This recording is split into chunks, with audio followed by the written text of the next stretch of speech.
Rasul salam alaika ya Habib salam alaika salawatullah alaika asraka al-kaunu ibtihajan biwujudil Mustafa Muhammad ولأهل الكون أنس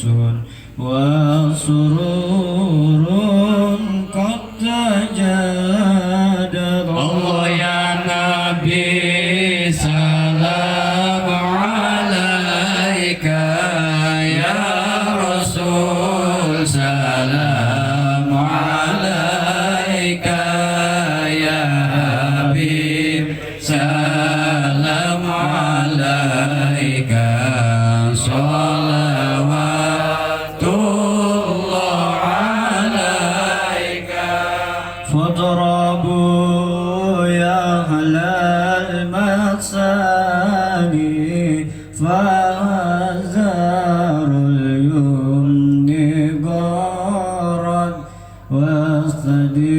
واستديروا بجمال فاق في الحسن تفرد الله يا نبي سلام عليك يا رسول سلام عليك يا حبيب سلام عليك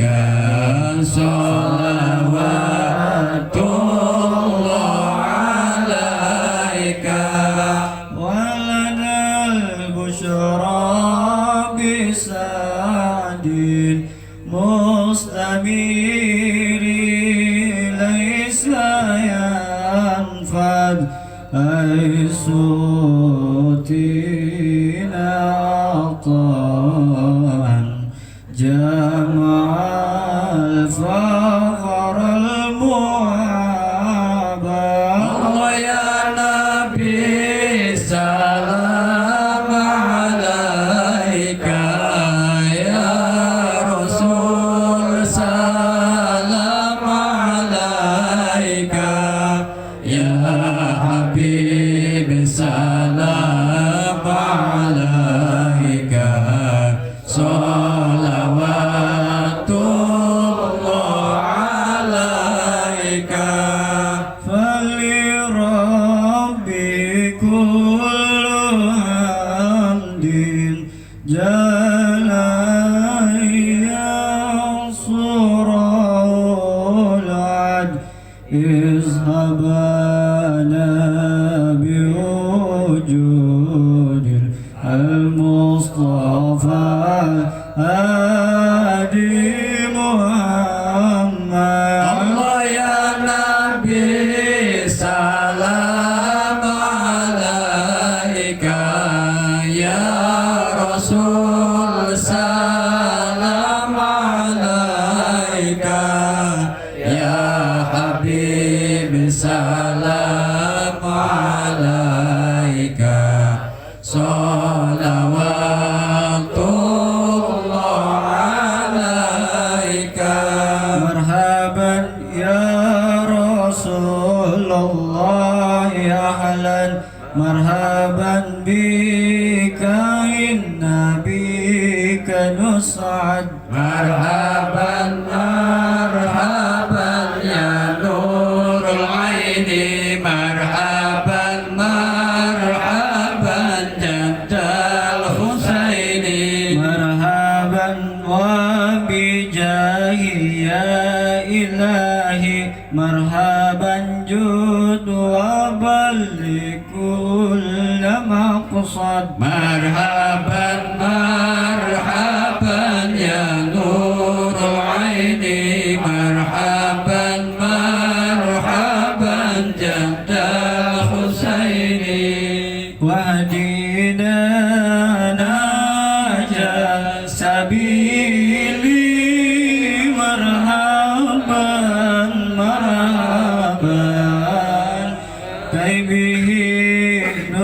سعد ونور الشاد الله مرحبا مرحبا مرحبا يا نور العين مرحبا مرحبا مرحبا جاد الحسين مرحبا مرحبا ربي بلغنا بجاهي مرحبا مرحبا في جواري غير مكان مرحبا مرحبا مرحبا يا نور العين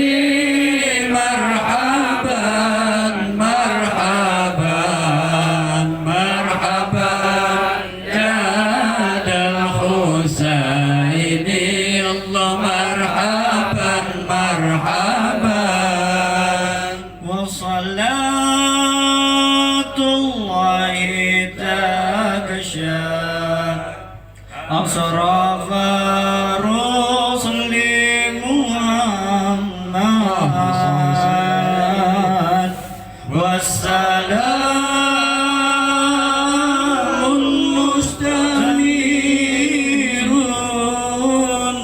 كل حين يتجلى صلى الله على محمد مرحبا الله عليه وسلم مرحبا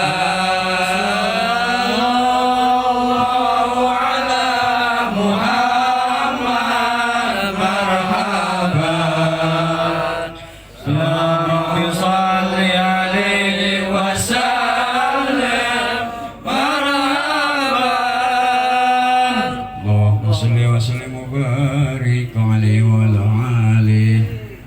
Laknat ya Rob. Kenapa saya dilaknat? Mohon ampun ya Rob. Tapi tidak bisa diampuni oleh Allah Subhanahu wa taala.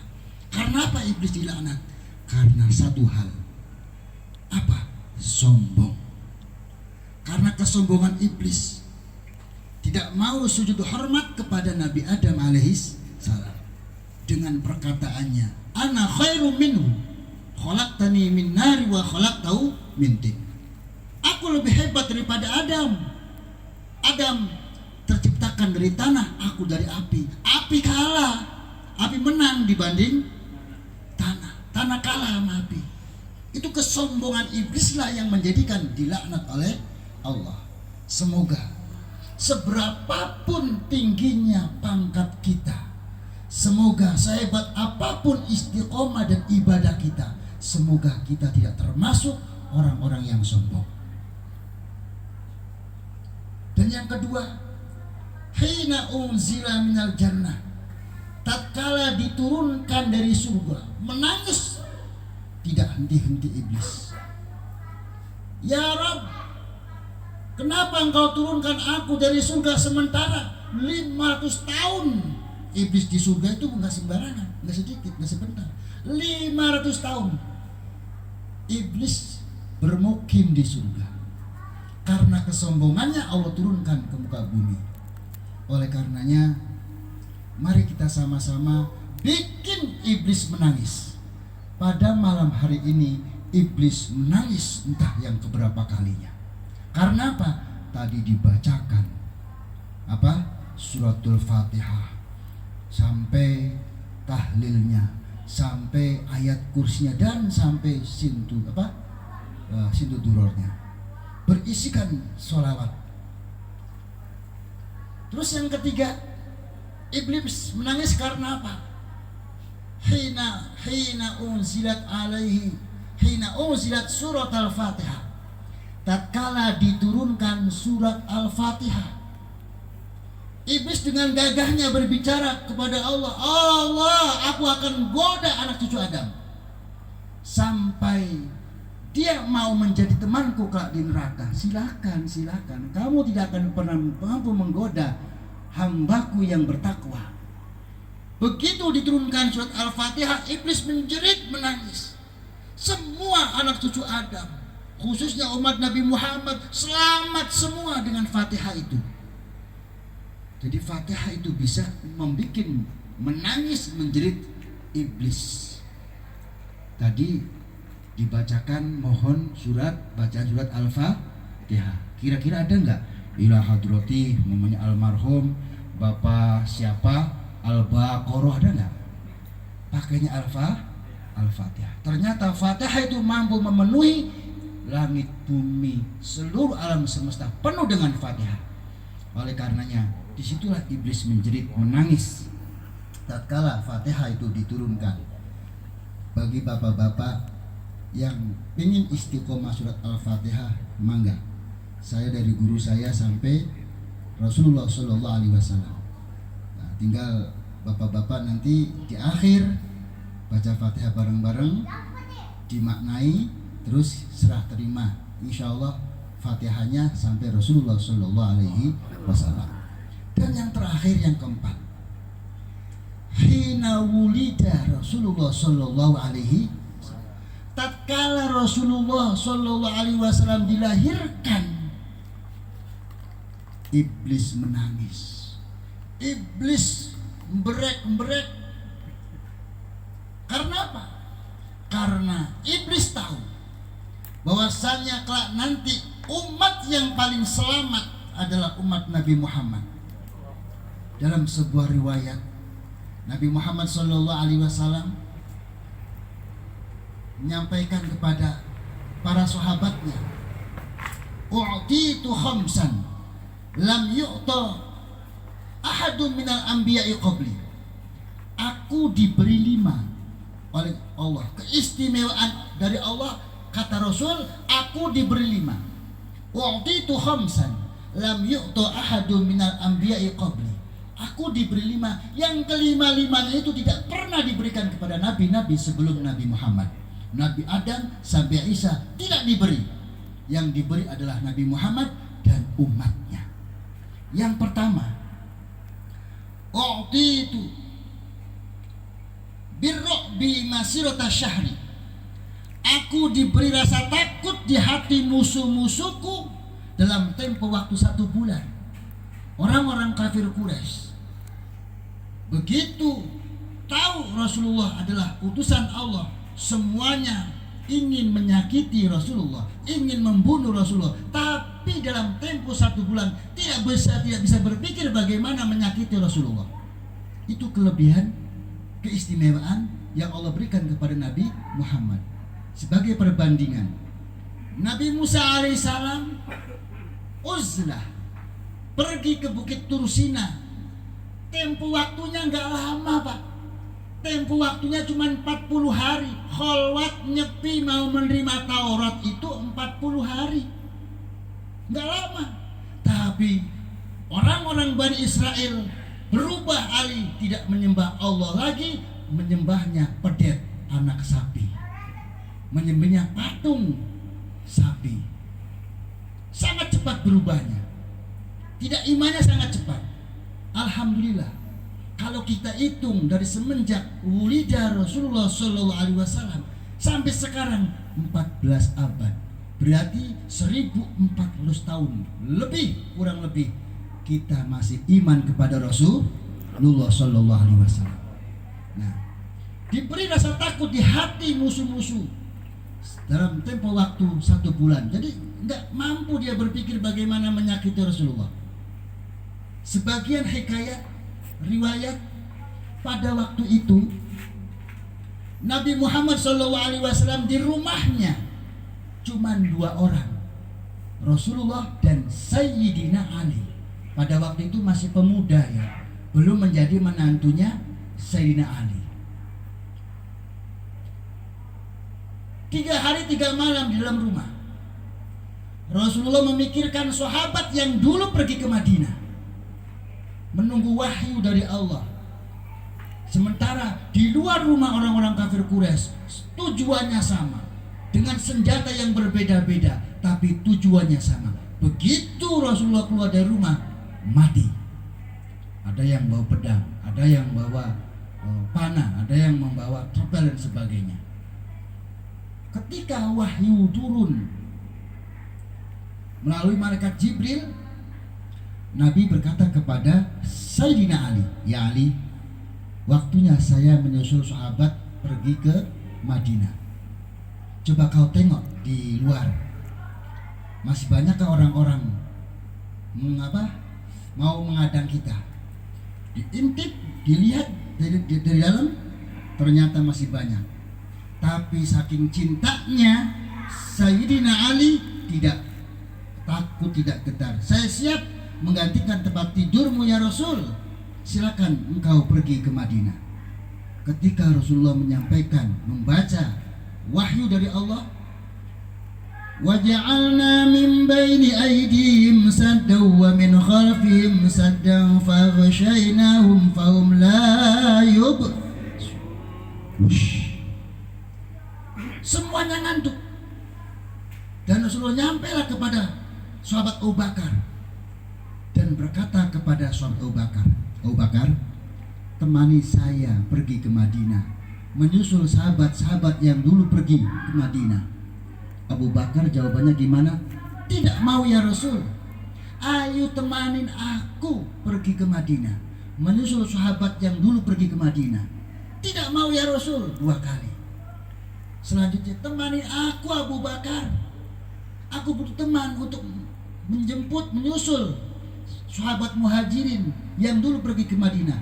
Jawabnya sahabat Abu Bakar, "Saya takut kepada Allah. Pantaskah saya menemani makhluk yang paling mulia? Saya takut dibenci ya Rasul. Engkau makhluk yang paling mulia. Engkau manusia, tapi bukan seperti manusia biasa." Jawabannya sangat luar biasa. Tawaduknya sahabat Abu Bakar.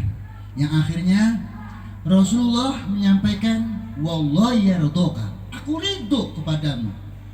Wallahi Gusti Allah ridho kepadamu." Seketika itu Abu Bakar senangnya bukan main. Jalannya pun zigzag, ke kanan dulu, ke depan, ke samping kiri, ke belakang, ke kanan lagi, muterin Rasulullah. Apa tujuannya? Kalau ada yang menyakiti Rasulullah, akulah yang pertama kali disakiti. Di tengah-tengah perjalanan, ibarat Madinah itu lurus, Rasulullah belok. Dan diingatkan oleh sahabat Abu Bakar, "Ya Rasul, Madinah lurus, kenapa kita belok?" Nabi nggak menjawab, terus naik ke atas gunung, masuklah ke dalam gua. Dan di situ Rasulullah baru menyampaikan, "Abu Bakar, jikalau seandainya kita lurus, dengan mudah orang kafir Quraisy mengejar kita." Itu strateginya Rasulullah SAW.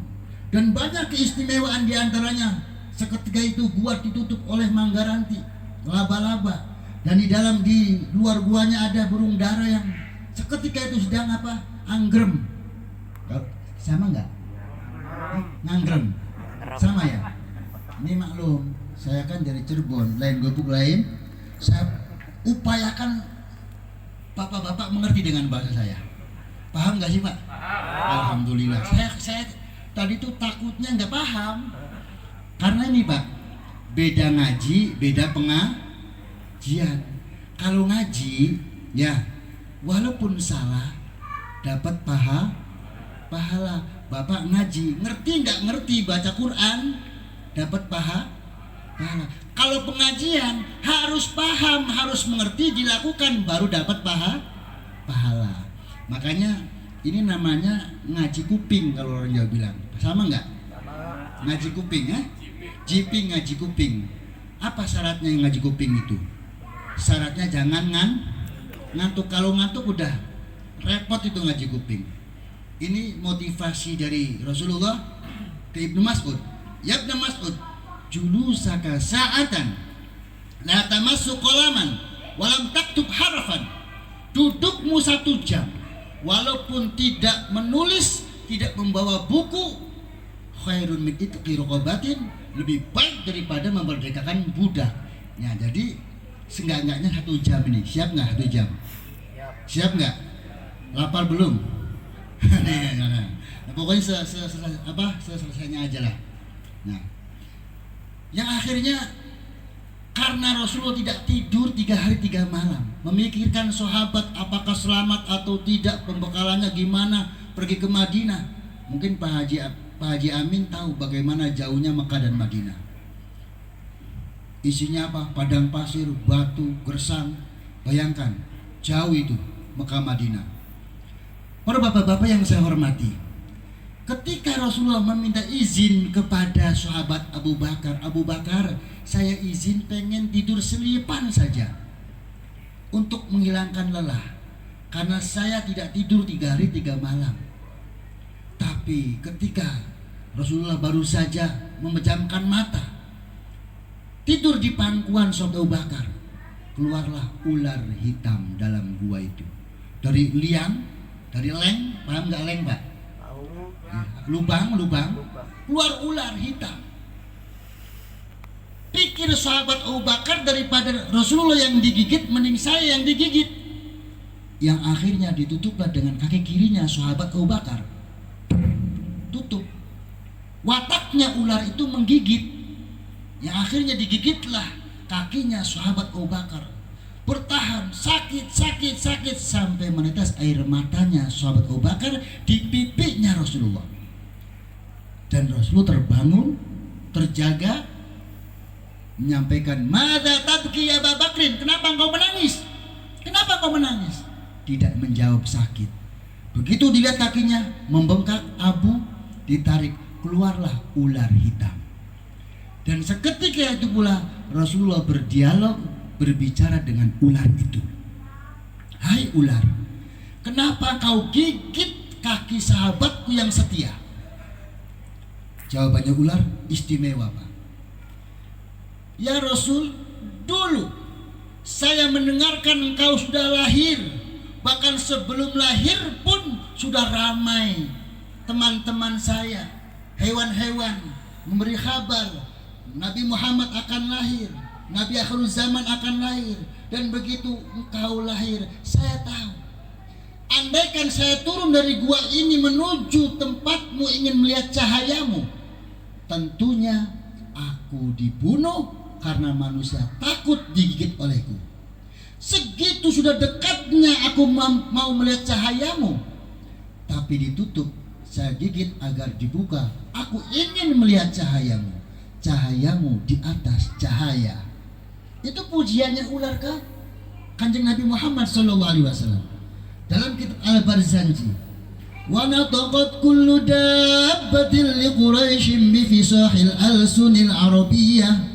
Semua hewan berbicara dengan bahasa Arab yang fusha, yang baik, tentang bagaimana kapan lahirnya Nabi Muhammad. Itu kehebatan, keistimewaan ketika Nabi mau lahir. Nah, setelah itu Rasulullah menanyakan kepada Abu Bakar, "Kenapa kau tutup liang ular itu? Daripada engkau yang digigit, lebih baik aku yang digigit." Nah, seketika itu pula sahabat Abu Bakar dibacain doa oleh Rasulullah, "Aqadtu lisanal hayat wa jubbanal aqrab bi asyhadu an la ilaha illallah wa asyhadu anna Muhammad Rasulullah." Langsung sembuh. Ini biasanya buat pawang ular ini tuh. Ada yang mau jadi pawang ular di sini? Ya, itu doanya itu. Itulah kelebihan yang pertama yang Allah berikan kepada Nabi Muhammad SAW. Yang kedua Allah berikan kelebihan kepada Nabi Muhammad yang tidak pernah diberikan kepada nabi-nabi yang lain. Yang kedua adalah wa ju'ilat liyal ardu masjidan wa tahuran. Dijadikan untukku tanah, bumi, tempat sujud yang suci. Kita tahu bagaimana ibadahnya Nabi Musa di gua. Kita tahu bagaimana ibadahnya Nabi Isa di kuil. Nah, Nabi Muhammad istimewa. Andaikan Bapak jadi petani, boleh sholat di sawah. Jadi pejabat, boleh sholat di kantor. Pedagang di pasar, boleh sholat di pasar. Jadi yang usahanya di hutan, perhutani, boleh sholat di hutan. tidak ada alasan untuk meninggalkan sholat. Itu keistimewaan Nabi Muhammad Sallallahu Alaihi Wasallam. Langsung yang ketiga. Yang ketiga adalah wa ju'ilat u'titu mafatihal ardi. Yang ketiga, aku diberi pembendaraan bumi, diberi kunci bumi. Jadi semua kunci bumi diberikan kepada Nabi Muhammad Sallallahu Alaihi Wasallam. Coba istimewa tidak umat Nabi Muhammad?